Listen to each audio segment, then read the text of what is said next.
నమస్తే welcome to four sides TV. రానున్న 5 ఏళ్లలో 1.25 లక్షల కోట్లతో 700 లక్షల కోట్ల నిల్వ సామర్థ్యం గల ధాన్యాగారాలను నిర్మించనున్నట్లు ప్రధాని మోడీ తెలిపారు. ప్రపంచంలోనే అతిపెద్ద ధాన్యాగారాలుగా ఇవి నిలుస్తాయన్నారు. ఈ పథకంలో భాగంగా దేశవ్యాప్తంగా వేలాది వేర్ హౌస్లు, గోడౌన్లను నిర్మిస్తామన్నారు. 11 రాష్ట్రాల్లో 11 ప్రైమరీ అగ్రికల్చరల్ క్రెడిట్ సొసైటీ PSCSలను ఫిబ్రవరి 24న ప్రధాని ప్రారంభించారు. ఈ సందర్భంగా ఆయన మాట్లాడుతూ ప్రపంచంలోనే అతిపెద్ద స్టోరేజ్ స్కీమ్ను మన రైతుల కోసం ప్రారంభించామన్నారు.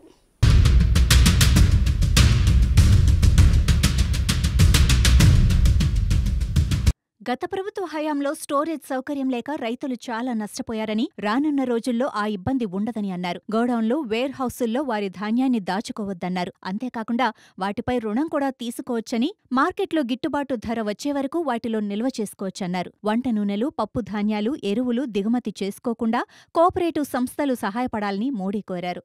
మనం దిగుమతుల జాబితాను రూపొందించి స్థానికంగా వాటిని ఉత్పత్తి చేసుకునేలా పథకం రచించాలని ప్రధాని కోఆపరేటివ్ సంస్థలను కోరారు.